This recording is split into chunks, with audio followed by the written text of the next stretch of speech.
to New England Cable. Yeah, but he's up in Seattle. Yeah, he's in Seattle, and so is Shamika. Really? She's a spokesperson for, I want to say, Bowen. Yeah. Wow, that's amazing. That's a huge jump from Brooklyn to There was, Elaine Paul. yeah, yeah. There was a picture with her and Wayne. They must also stay pretty much. I every once in a while look back and forth to John Lewis. Right, right. Yeah, yeah. Because he lives out somewhere in Loudoun County. What is he doing?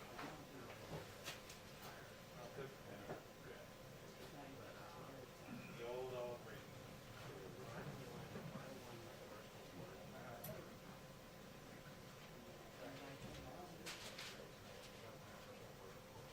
Right, right, right.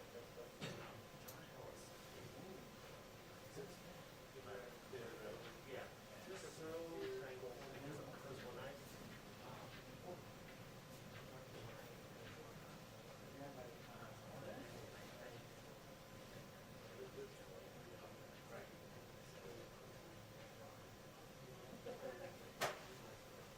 he was just like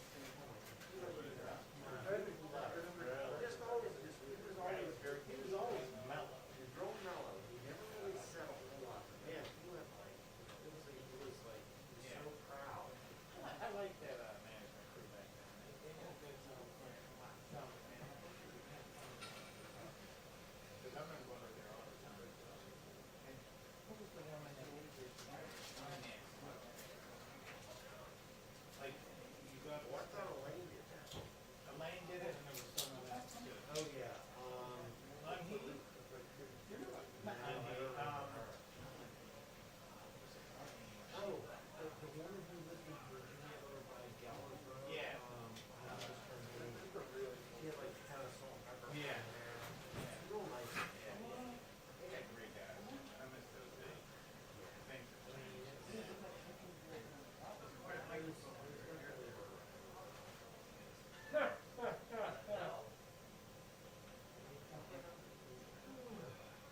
They are, but the union. The older guy saw it, the younger guy.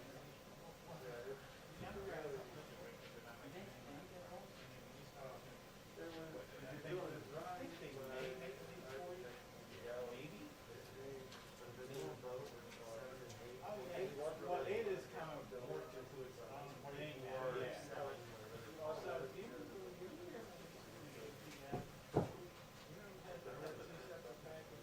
No, I didn't have to do that. we at one point started Jay, go to sleep. We used to cut two. Like the first time, So yeah.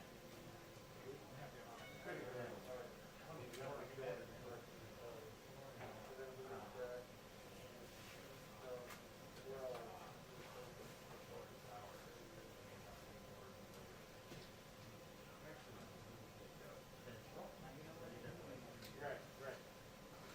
It was love it. Because I could use long format pieces and stuff. It was fun. Take your time. Yeah. Yeah. Country and stay at nice places. Everything was nice. So, yeah, I played great. And Wayne,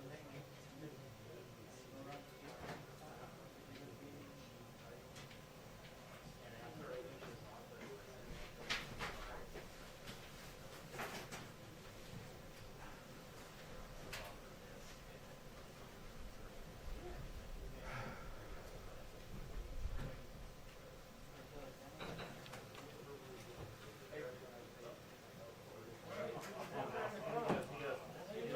there he is. Hey, what's up, Mark? How you doing, man?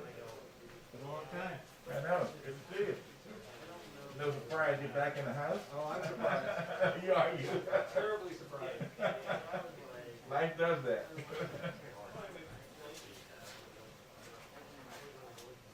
Yeah, yeah. I know.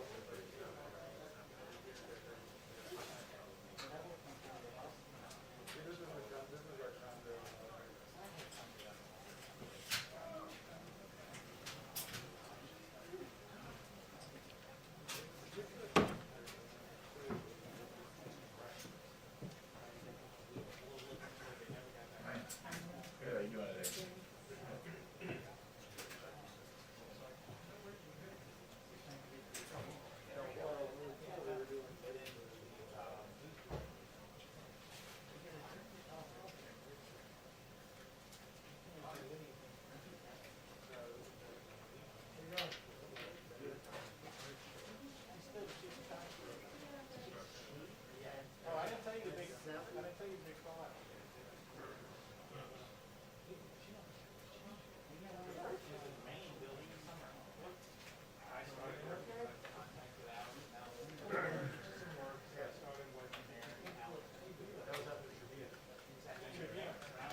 I know, it's like a little fuzzy fur ball. Good for you.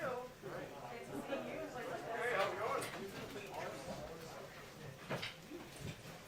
And just up. Hi, Allie.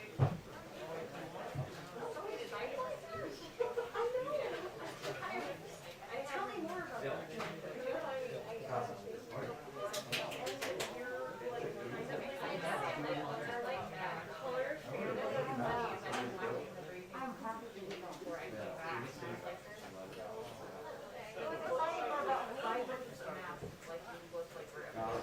I'm glad we're talking right there. Awesome. Thanks for the.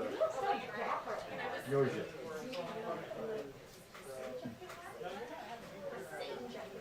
Oh, Jen, yeah, that's exactly what it is. Oh, I want 7 How's the baby? Oh, hey, Francesca. Did you get that out?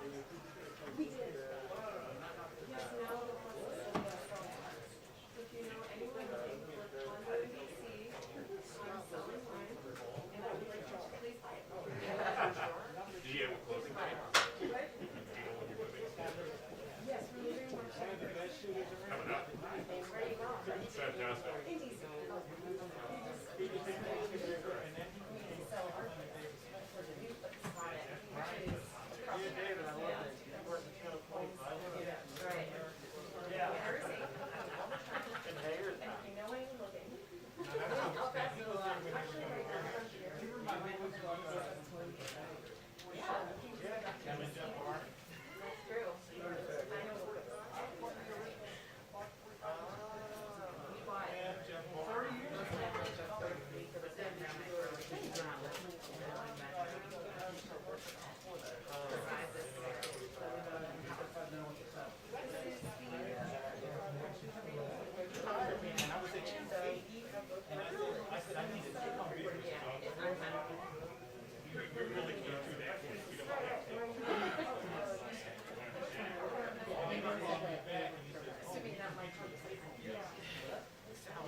Affair from Baltimore. Remember that? How long ago was that? Oh, God, it almost all. Yeah.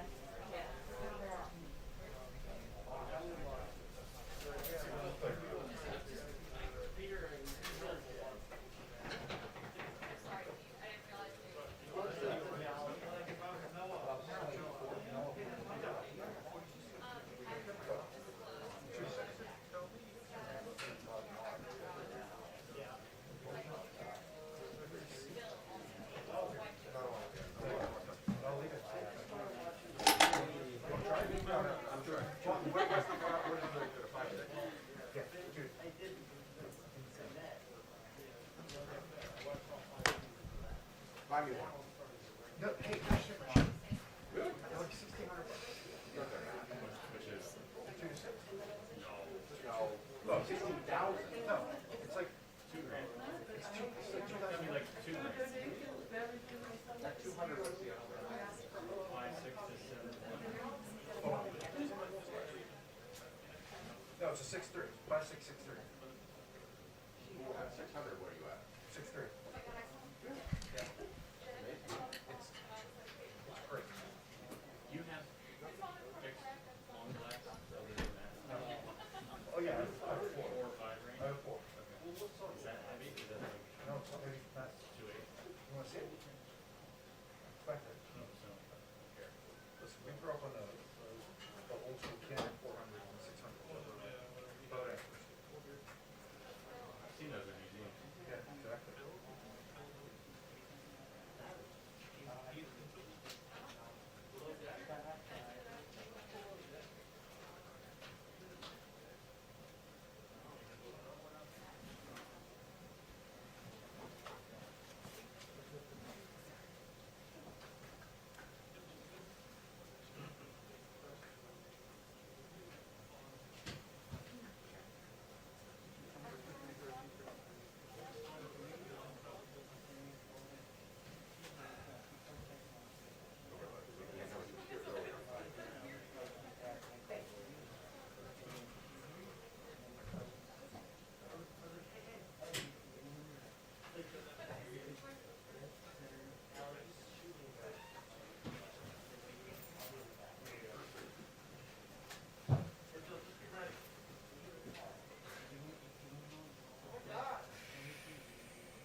Refugee Cap asked about programming.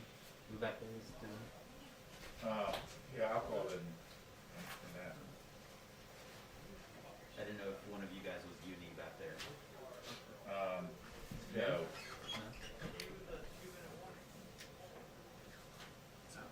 You gonna leave that there? Yeah. Did you want me to put it up higher? I can if you need. So right now you got nothing? I got nothing. And I'm pretty sure they're taking Pelosi live, so. On the sheet that she's still speaking. There you go.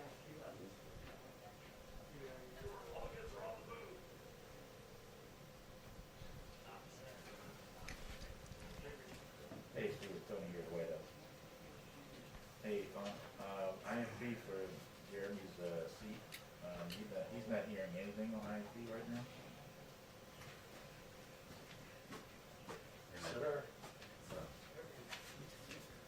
Thank you. Okay, yeah, that's what he's looking to hear. Alright, cool. That man deal. This is just finished.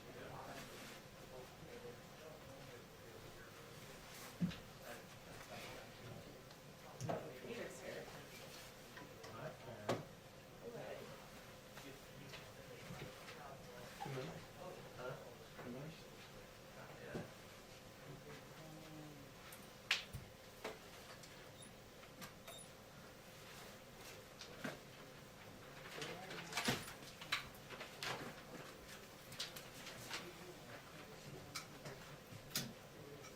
Thank you, Jake. Maybe 6 months short.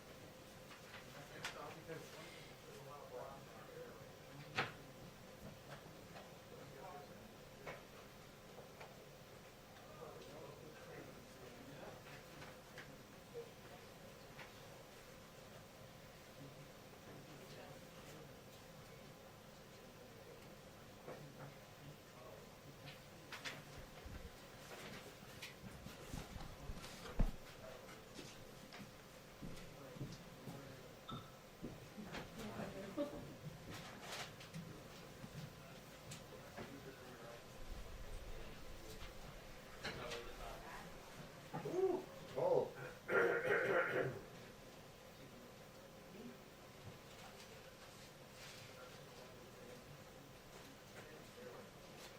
Here, what window?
What's wrong with you? That's so funny.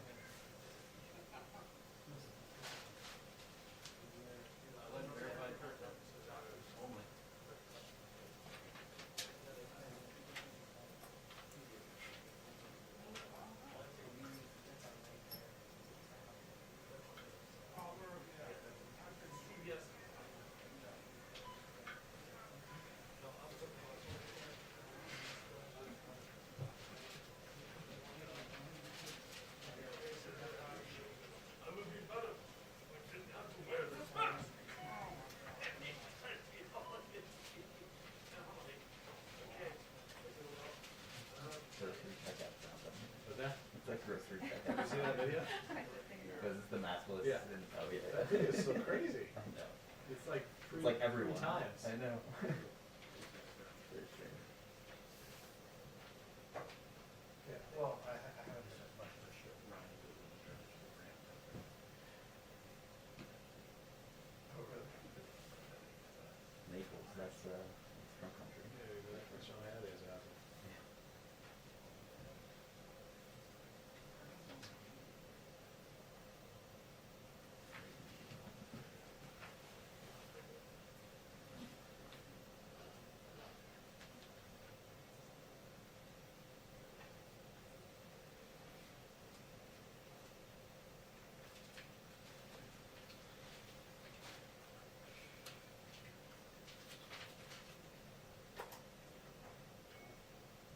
2-minute warning on the press briefing. 2-minute warning on the press briefing. Thank you.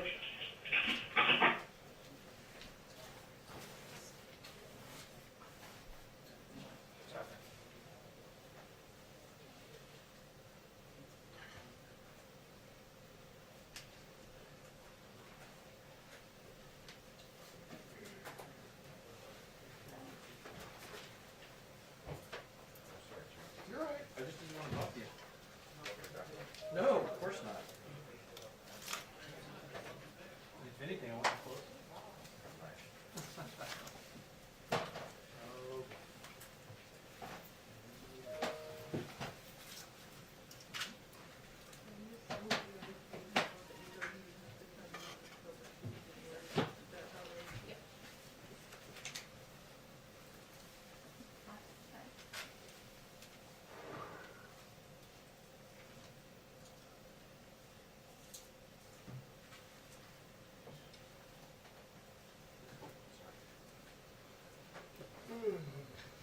No warning. Sorry, Shelly. Is this you, Jeremy? No. That's Peter Martin. Is that okay? Yeah, I'll put it get here. it out of your way. Can't have that hanging on the front row.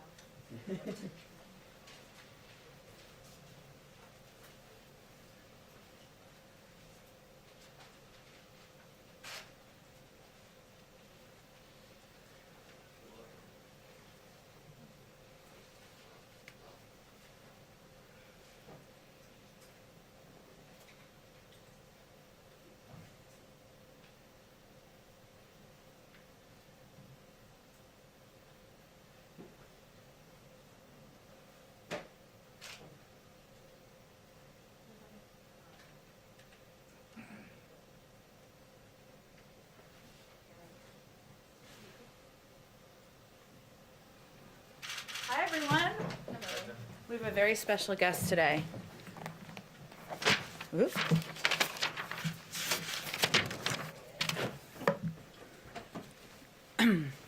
Since his inauguration, President Biden has put diplomacy at the center of United States foreign policy, grounding our international engagement in American values, rebuilding our alliances, and re-engaging with international institutions to help strengthen them. Obviously, part of his visit to the State Department is an emphasis on that. But to talk about the president's visit to the State Department today, as well as the executive actions he will sign on re-engaging the world with diplomacy, we're excited to welcome National Security Advisor Jake Sullivan to the briefing room. And he's kind enough to take a few questions. I will be the bad cop as per usual over here. Sorry about that.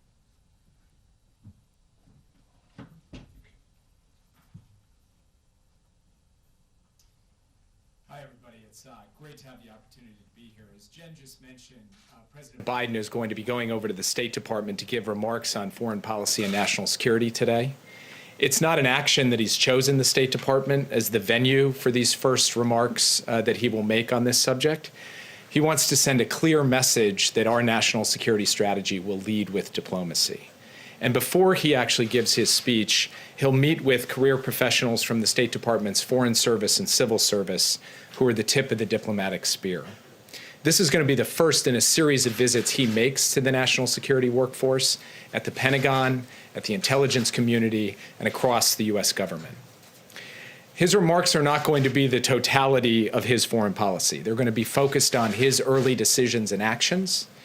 And those early moves, the core strategic thrust of them is to establish a position of strength for the United States to be able to deal with both great power competition and the transnational threats that the American people face.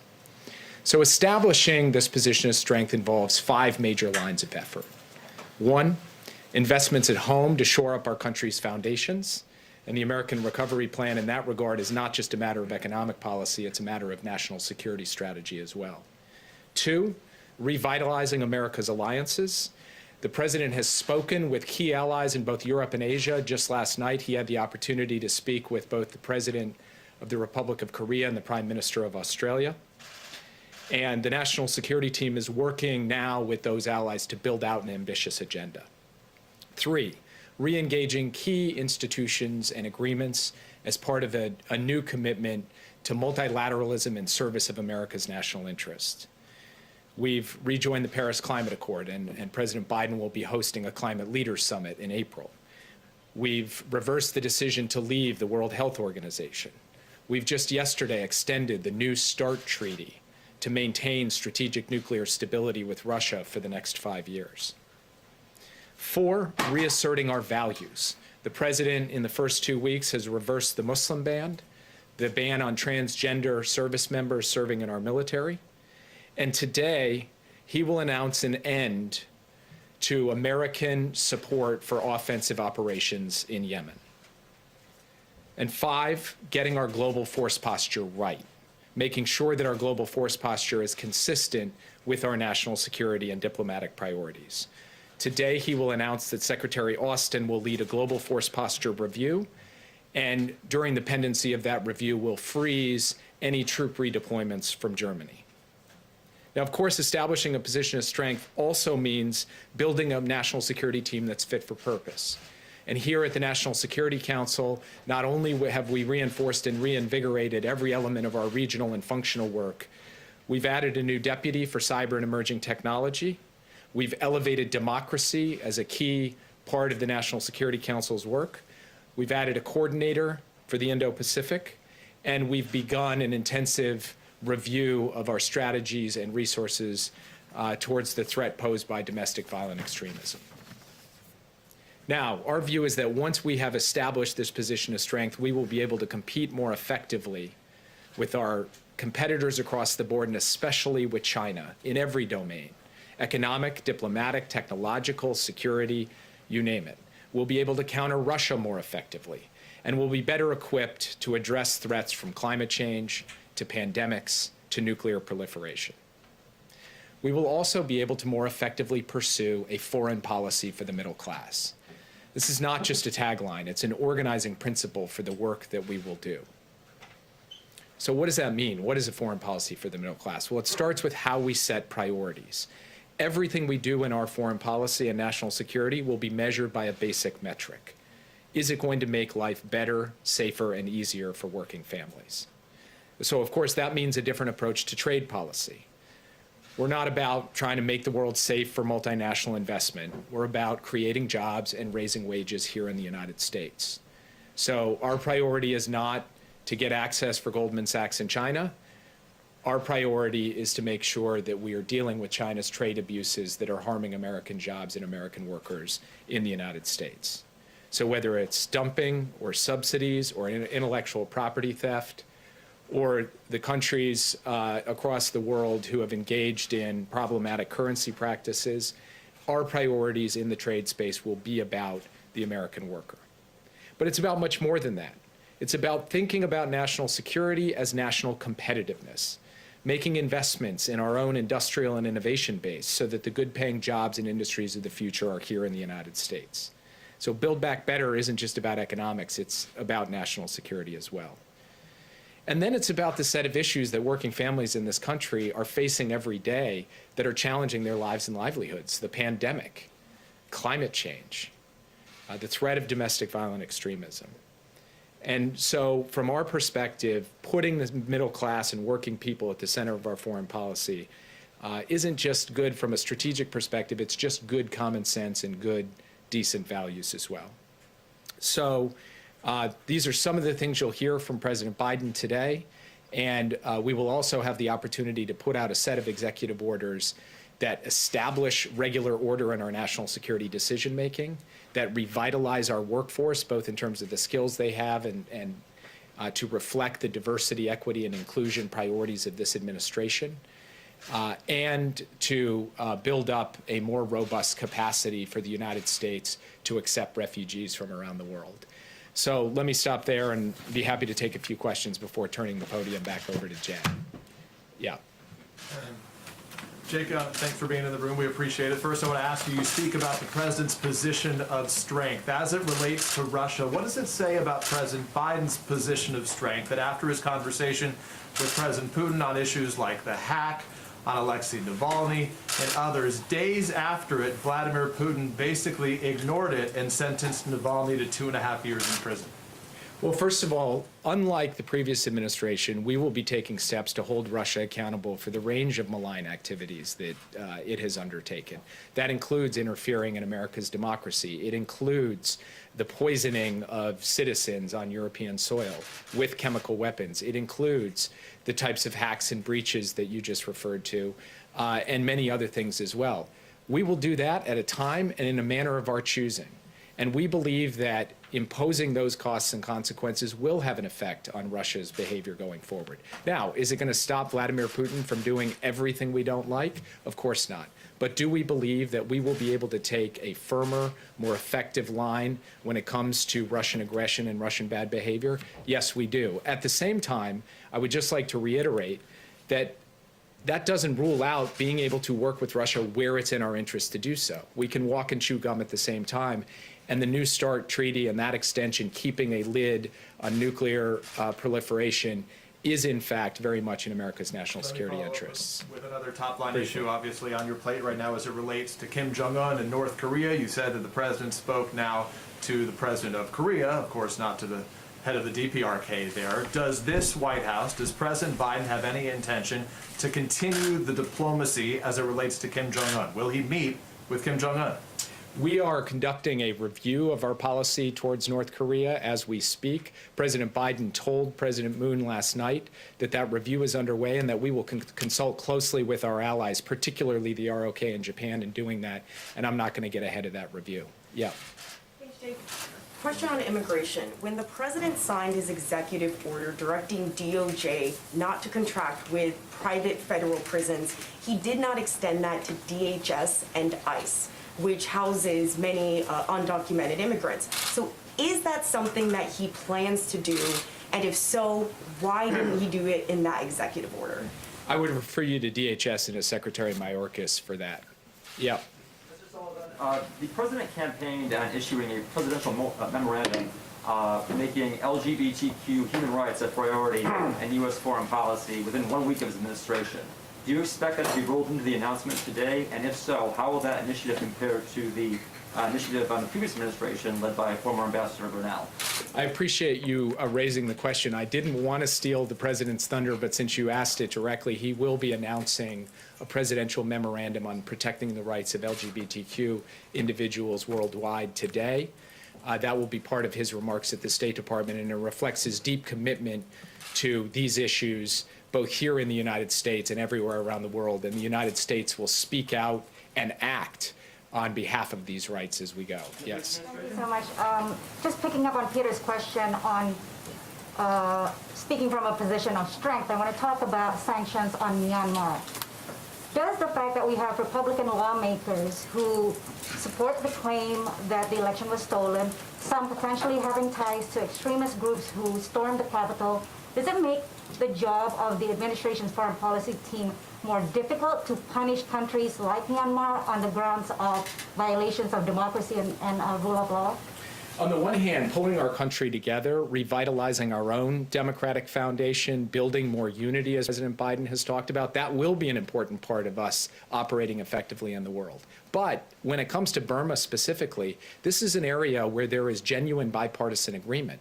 President Biden in his remarks today will talk about some of the outreach he has done to Republicans on the issue, and we believe we can work with the Congress on a package of sanctions to impose consequences in response to this coup. We will also be working with allies and partners around the world. Yeah. I just wanted to follow up quickly on Burma. The top generals there have already been sanctioned under the Magnitsky Act, and the State Department has said that the administration wants to avoid any action that could, negatively impact the Burmese people. So what options specifically in terms of sanctions is the administration considering, and does it include declaring like a new national emergency via an executive order to impose sanctions on more generals or the military or government as a whole? Without getting too far ahead of ourselves, we are reviewing the possibility of a new executive order, and we are also looking at specific targeted sanctions, both on individuals and on entities controlled by the military that enrich the military. So we believe we have plenty of space to be able to find the types of sanctions targets necessary to sharpen the choice for the Burmese military. Yeah. On Monday, Iran proposed allowing the European Union to negotiate a simultaneous return to the Iran nuclear deal, the idea being, the U.S. drops sanctions in exchange for Iran coming into compliance. Is that proposal at all being considered? We are actively engaged with the European Union right now, particularly the three members of the P5+1, Germany, the UK, and France. We are talking to them at various levels of our government. Those consultations, I think, will produce a unified front when it comes to our strategy towards Iran and towards dealing with diplomacy around the nuclear file, and I just don't want to get ahead of where that's going to end up. You can take one or two more here. I'll drive your side top. Yeah. Hi. Will the president announce that he's naming a new envoy for Yemen when he's at the State Department this afternoon? Yes, he will. As I said in my remarks today, he is going to announce an end to American support for offensive operations in Yemen. That is a promise that he made in the campaign that he will be following through on. But he will go further than that. He will talk about the United States playing a more active and engaged role in the diplomacy to bring an end to the conflict in Yemen, and that will include the naming of a special envoy, which will happen today.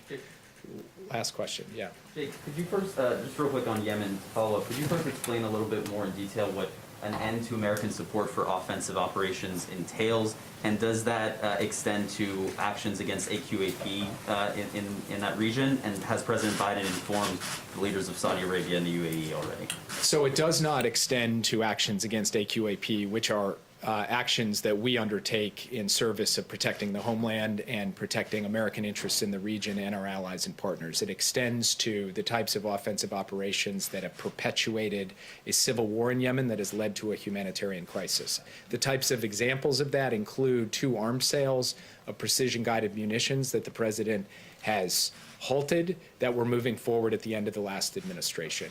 We have spoken with both senior officials in the UAE and senior officials in Saudi Arabia. We have consulted with them. We are pursuing a policy of no surprises when it comes to these types of actions, so they understand that this is happening and they understand our reasoning and rationale and for it. And just more broadly, a more thematic question. You guys have announced that you're reviewing a number of malign actions carried out by other countries, whether it's Russia or China or other countries.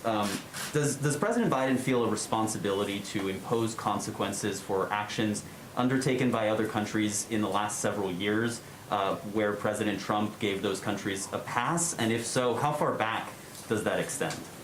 I think the way that President Biden looks at this is it doesn't matter who the occupant of the Oval Office is if this country gets attacked, if our elections get attacked, if our critical infrastructure gets attacked, if our troops are threatened by foreign actors. He's going to respond to establish deterrence and to impose consequences. So he doesn't have a particular time or date from when that starts, and he certainly will look at actions undertaken during the Trump administration as attacks not on President Trump, but as attacks on the United States of America. Thank you, guys. Thank you, Jake. Thank you, Jake.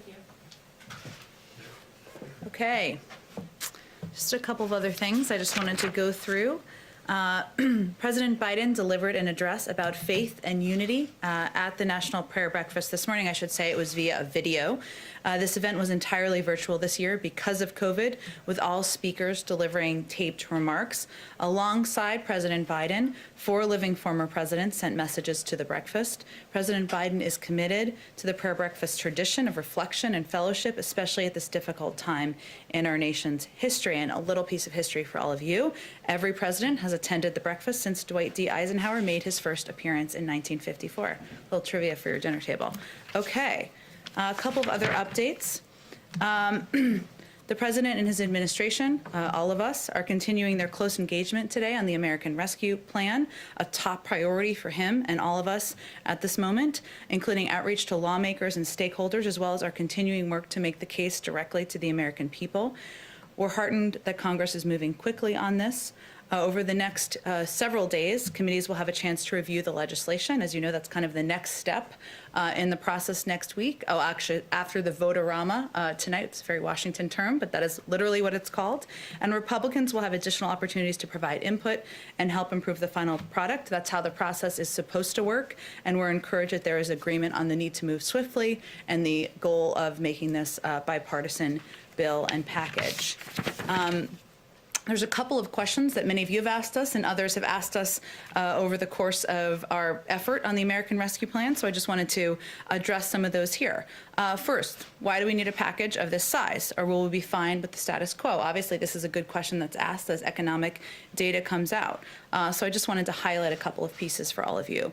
A CBO report found that without any additional stimulus, our economy wouldn't reach pre-pandemic levels until 2025. And it would take just as long to get back to full employment. This week was the 46th consecutive week that jobless claims have exceeded the pre-pandemic record high.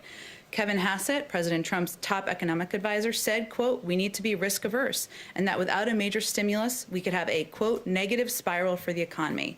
This is a grim picture, but analysis after analysis shows us that the rescue plan would make a huge difference.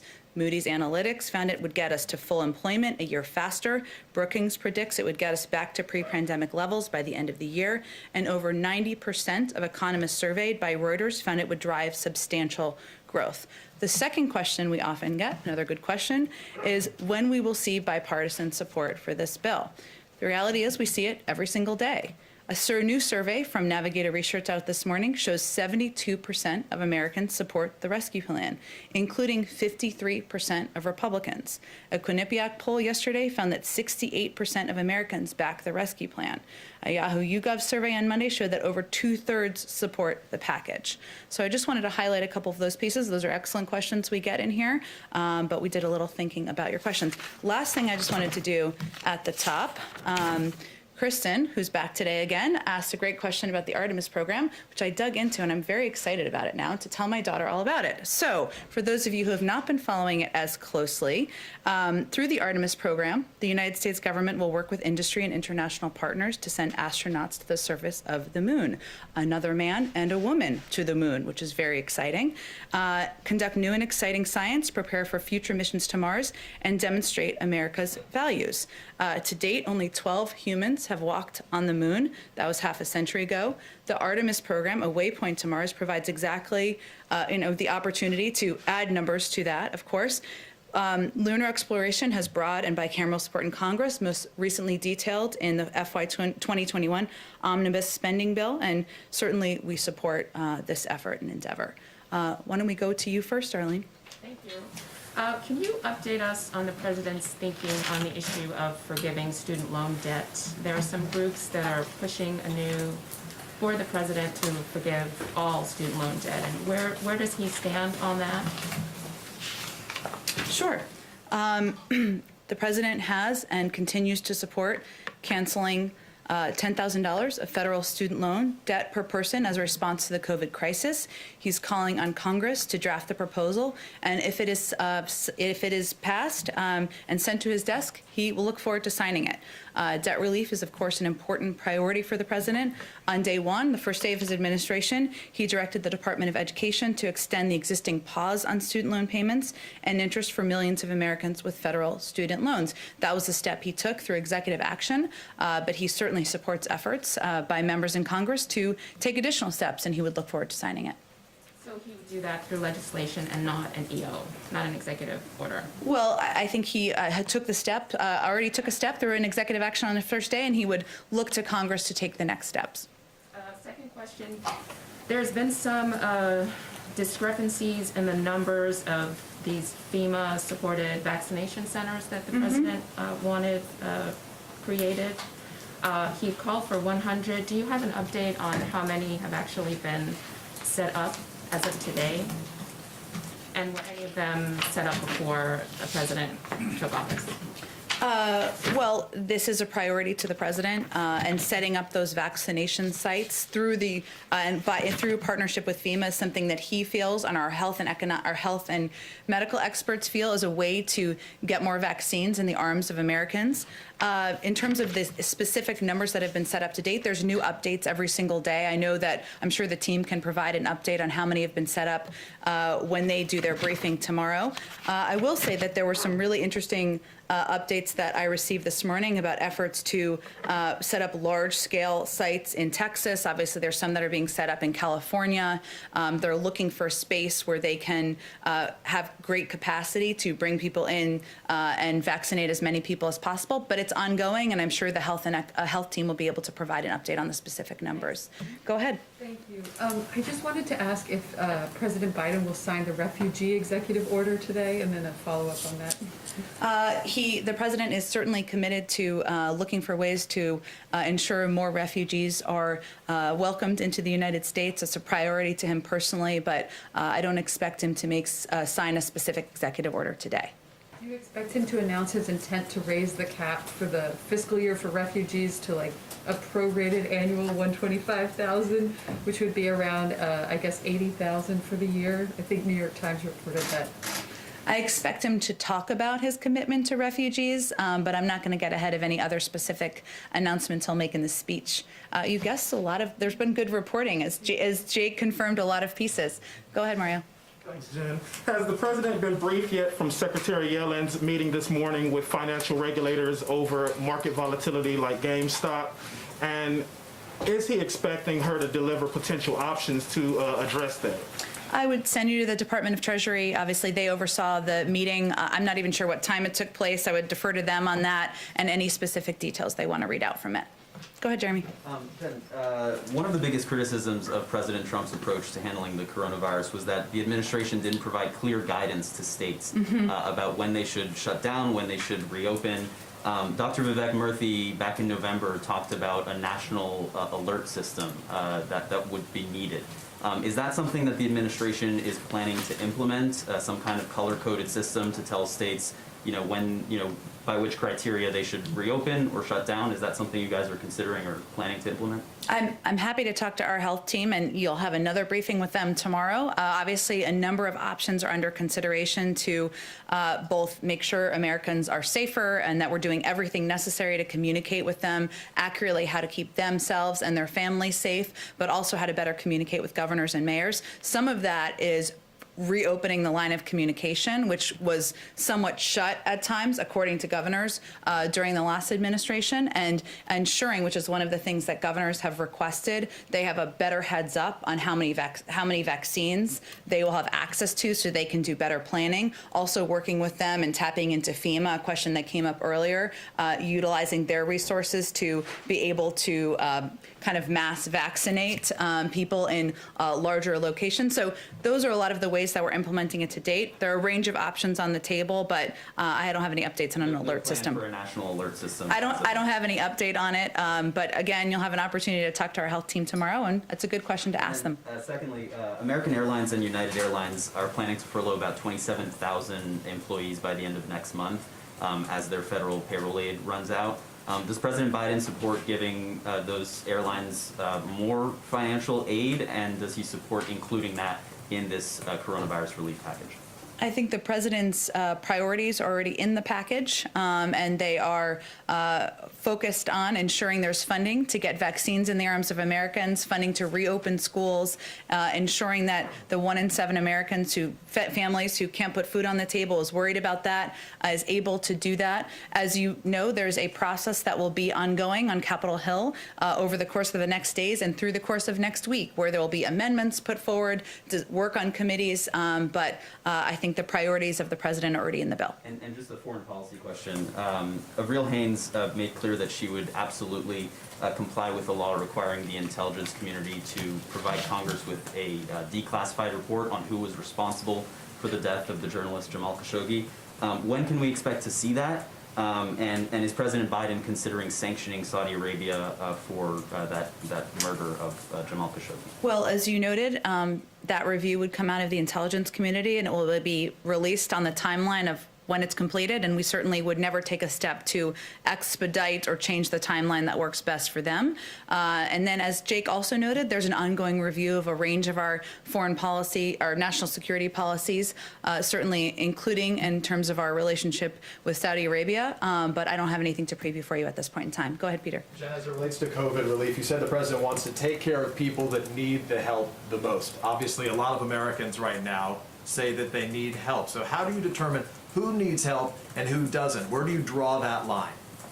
Well, again, Peter, I think what we're hoping to do through the package is provide assistance to Americans who are struggling to make ends meet at this moment in time. And you're right, there's a large swath of Americans who are struggling through this moment in time because they fear about their health, the health of their grandparents, of their cousins, of their parents, and also people who worry about their kids going back to school and their desire to get their kids back in school and continue learning. The package itself, again, is of course a priority of the president. It is not the end of our work or the end of his efforts to help bring relief to the American public. It is a first step, as he noted, I should say. He's also going to talk about his Build Back Better agenda in the coming months, and that's something that will certainly build on this as well. So then, I guess, how soon, for the Americans who are listening to every word that's here, how soon should they expect that relief to come? And can you guarantee that it's going to be there before the March 14 deadline when unemployment insurance, for example, expires? You're right, and that's something that we're very mindful of here. The president's mindful of, the vice president's mindful of, our economic team is certainly mindful of, Peter, and that's one of the reasons why the president has been so firm in his insistence that the $1,400 checks remain intact and that they go out to the American people. There's a process underway in Congress. Next week, the committees will be doing the work that they should be doing, that they do through the budget reconciliation process. We have been very clear about our own view of the urgency here, and we're hopeful that, and we're confident that Congress shares our view of that. The president talks about bipartisanship. He's met with Senate Republicans, then Senate Democrats, then spoke to House Democrats. When is he going to meet with or speak to House Republicans? He's every single day he is meeting with members of both parties, engaging with members of both parties. That work is not done, but I don't have a meeting to announce for you here today. Clear, though, has he spoken or has he met with Kevin McCarthy yet, the leader of the... I don't have any calls to read out for you. Our team remains in touch, again, with Democrats and Republicans, members of our economic team, members of our political teams. We are certainly engaged with all offices that have an interest in engaging with us. Last question, if I can. Hunter Biden has a memoir to be published in April. I guess my question is that book subject to the clearance process, to a clearance review? Well, for those of you who had not seen the news, it was announced, I believe, by Simon & Schuster this morning. I do have a statement from Joe and Jill Biden in their personal capacity as his parents. We admire our son Hunter's strength and courage to talk openly about his addiction so that others might see themselves in his journey and find hope. This is a personal book about his own personal journey, and I will leave it at that. Go ahead. Jen, can you give us a sense of the scope and scale of U.S. commitment to COVAX? Beyond the $4 billion that have been approved by Congress for Gavi, the Vaccine Alliance, in December, I believe, will there be additional funding for COVAX? We have reiterated our commitment to COVAX. I don't have any additional funding, though, to announce today. Okay, so can you also just comment on the administration position on the vaccine diplomacy that's being employed by China as well as India? Tell me a little bit more about what you're looking for. So what's the administration's position on countries like China and India, who is essentially using vaccine to buy influence to improve diplomatic ties with other countries? What's the administration's position on that? Well, our position is that we're focused on ensuring that the American people are vaccinated, that we are getting as many shots in the arms of Americans as possible. We rejoined the World Health Organization so that the United States can have a seat at the global table in order to play a constructive role in getting safe and effective vaccines in the arms of Americans. I'll leave it at that. Go ahead. Do you have a comment on the Burmese diplomat Mong Mong Lat, who is seeking asylum because, and I quote, "I cannot accept the illegitimate takeover of power by the military"? I'll have to talk to our national security team about that. Go ahead. Thanks, Jen.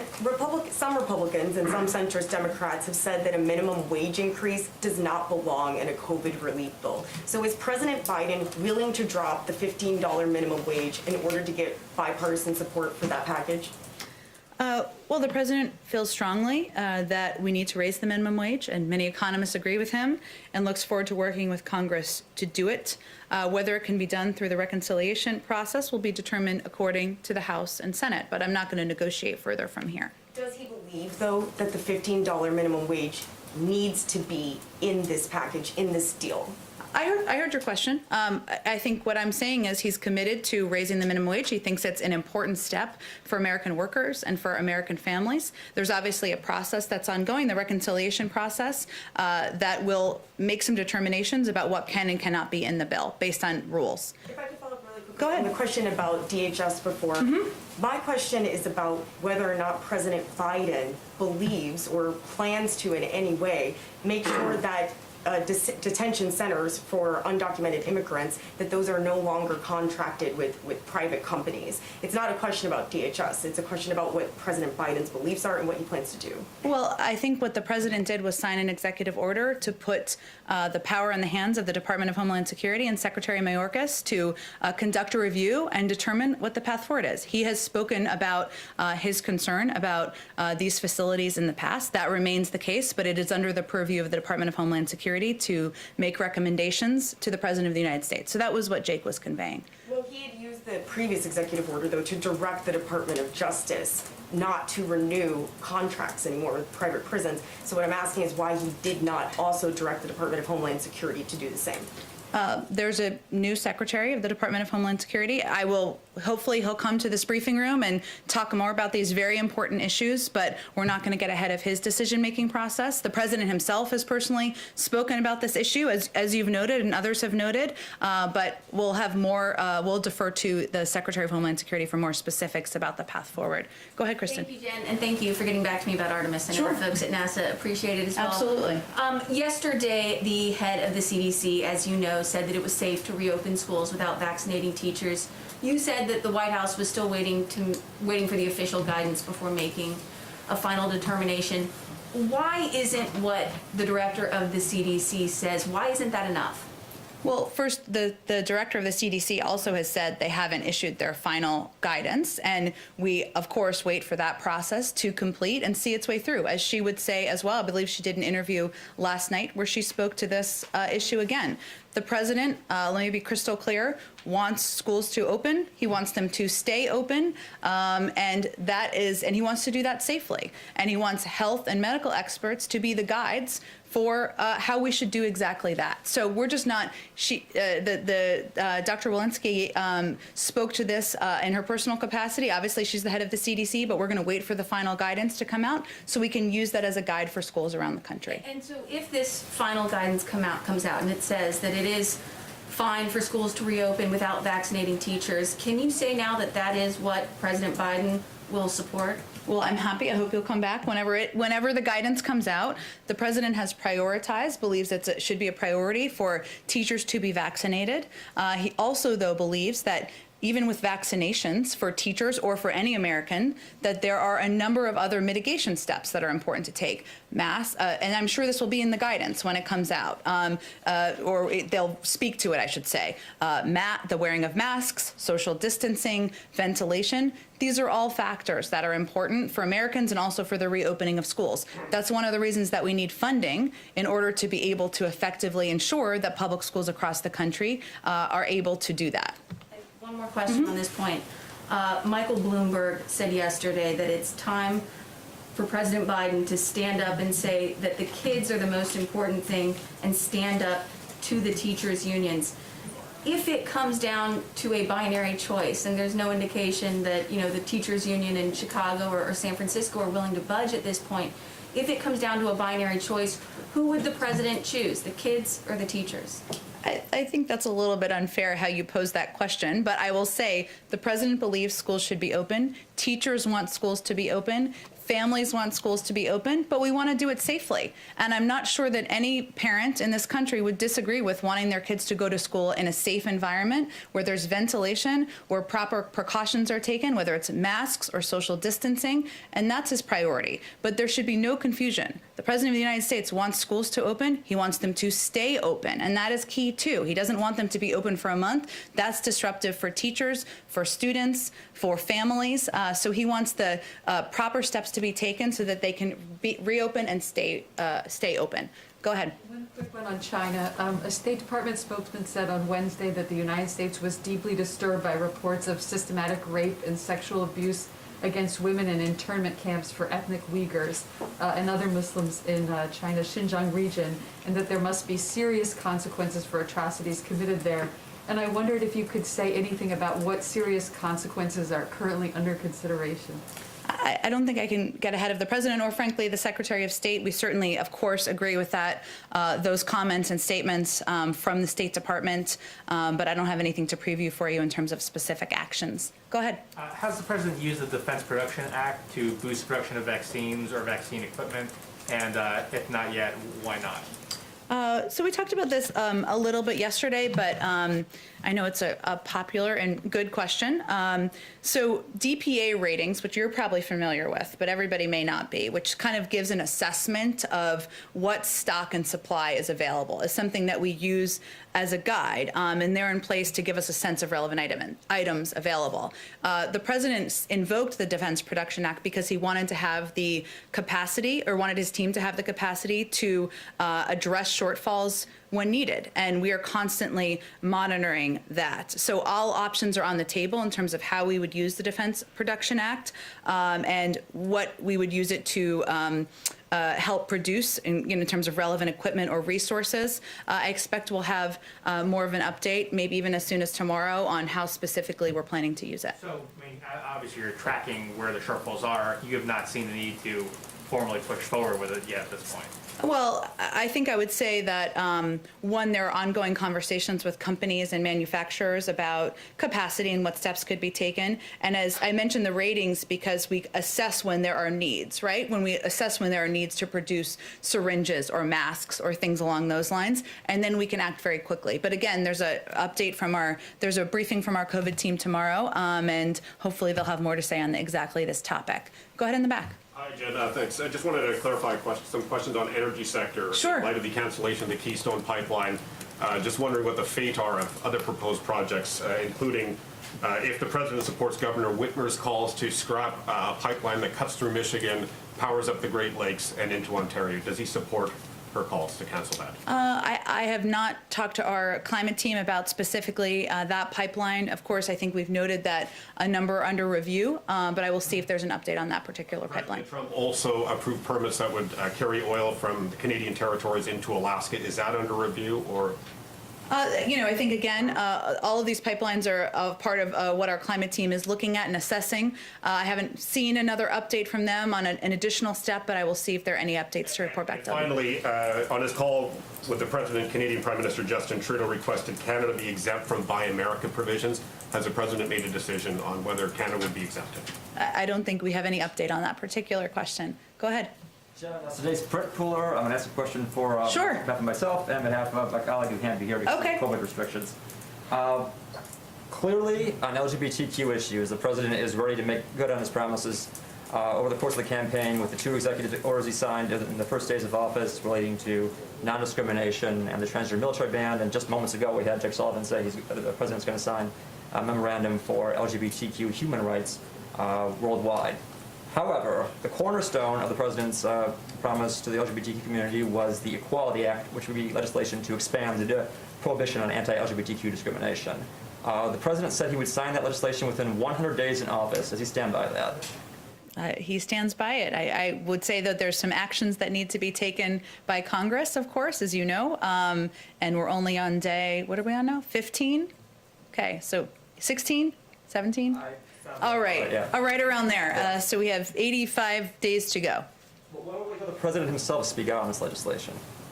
I think the president has been out speaking out about a range of issues he's committed to, including many on LGBTQ rights over the course of the last 2 weeks of his presidency, and he will continue to be, but I don't have any scheduling updates for you at this point in time. And now for my colleague. Sure. Texas is expected to cut Planned Parenthood out of its Medicaid program imminently after a federal appeals court ruled it could do so. Is the Biden administration planning to step in and take action, as was done under the Obama administration, to prevent states from cutting Planned Parenthood and other abortion providers from Medicaid programs? Well, the president's views are clear and consistent on this issue. Just last week, in an executive order, he reissued guidance specifying that states cannot refuse Medicaid funding for Planned Parenthood and other providers. HHS would certainly have more specific details, but they have stated they're committed to protecting and strengthening the Medicaid program, as is the president, consistent with the executive order we released last week. Go ahead, Katie. Thanks, Jen. I know you said that you will not talk about Marjorie Taylor Greene in the briefing room, but I want to try this question another way. Sure. What is the president's stance on a majority party potentially establishing a precedent that would result in the stripping of committee assignments, as Republicans have said? Look, I would say that it's not the role of the president or the role of the White House press secretary to do analysis on the fissures in the Republican Party and the actions that may be taken in Congress as a result. And another one, what is the president's view on the bill that Senator Romney is expected to introduce today? It could include up to $4,200 per child to families, but would eliminate existing welfare programs and tax credits. Is that compromise, or would that be a non-starter? I know that reporting just came out, I believe, right before I came out here, so I haven't spoken with the economic team about it. Certainly efforts to provide additional funding for, I believe you said, a child tax credit? Child tax credit? It would actually eliminate existing welfare programs and some existing tax credits. Well, again, the reporting just came out right as I was walking out here, so I haven't talked to our economic team about it. We certainly welcome efforts or offers from our Republican friends for discussion and how we can improve the American Recovery Plan, but they haven't done any analysis, I think, quite yet on Senator Romney's proposal. Go ahead, Peter. Jen, we saw some new figures today. More than 2 million guns were sold in January. That was an 80% jump and the second highest monthly total on record. A lot of this, of course, had to do amid all the coverage related to the Capitol riots then. The president promised to act on day one on this issue. Of course, we know there's only so much he can do by executive action on it. Where does this fall on his list of legislative priorities? There's only so much capital that you have in these first 100 and first few days. You're right, and he has an ambitious plan on a lot of areas and on a lot of issues. I will say, as vice president, and even before that, the president took on the NRA twice and won. This is an issue he is personally committed to. Many in this building are personally committed to, and I think he would love to see action on additional gun safety measures to protect families and children, and knows that there is support across the American public for that. Of course, I guess that's up to him, though, for there to be action. So when would he take action and put some proposal before Congress? Well, I think we have a couple of proposals currently before Congress, but again, this is an issue he is personally committed to. He has a personal, has worked on it many times in the past, but I don't have a date for you on when there would be a proposal. If I can, I want to ask you, there's an NBC News video that went viral of a grocery store in Naples, Florida. You may or may not have seen this. If you haven't, I'll describe it to you. When you pan Give us a play-by-play. When you pan the grocery store, you see that almost everybody in there is not wearing a mask, even though it's in a county, I believe, where masks are mandated. The question is, beyond urging Americans to wear masks, what specifically is this White House doing to combat that resistance, especially given the concerns about the coronavirus mutations and others right now? Well, one, we are trying to communicate about it as frequently as possible. Obviously, as you see, I wear a mask out here. I take it off when I come to the podium based on the recommendations and advice of our health and medical experts. You all are wearing masks right now, and the president has taken steps that are possible through his federal authorities, including mandating them on public lands, on airplanes. But part of what we're also trying to do is make our health and medical experts available to ensure people understand, and I'll reiterate it here today, it's not just a vaccine, is obviously an incredible medical breakthrough, and we want every American to have one. But even after you're vaccinated, social distancing, wearing masks are going to be essential, and we'll need to continue communicating about that through health and medical experts. So what do you say to those folks? What do you say to the folks like those that we saw in this video? I believe one of the folks who owns or runs that store who said he doesn't believe that 450,000 Americans have died of coronavirus. At the end of the day, we need everybody on board to beat this virus. What do you tell them?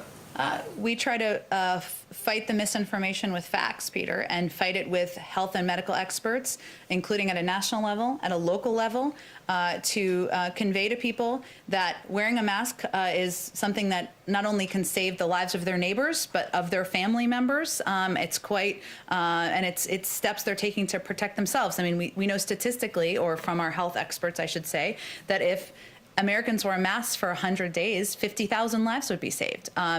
We know it's not going to be overnight, but we're going to continue to communicate about it in a non-political way, in a factual way, so that Americans can take steps to save themselves. Where does the White House proposal of sending a mask to every American stand, and how much would that cost if you followed through? Well, there are a range of options on the table to help protect more Americans from the coronavirus and encourage people to mask up. And as I said, that's vital to us because it's not just about the vaccine. It's also about social distancing, ventilation, and certainly wearing masks. But no decision has been made to do that. So I don't have a cost assessment. Obviously, it would depend on how many people would be sent a mask. Thank you, Jen. Thank you, everyone.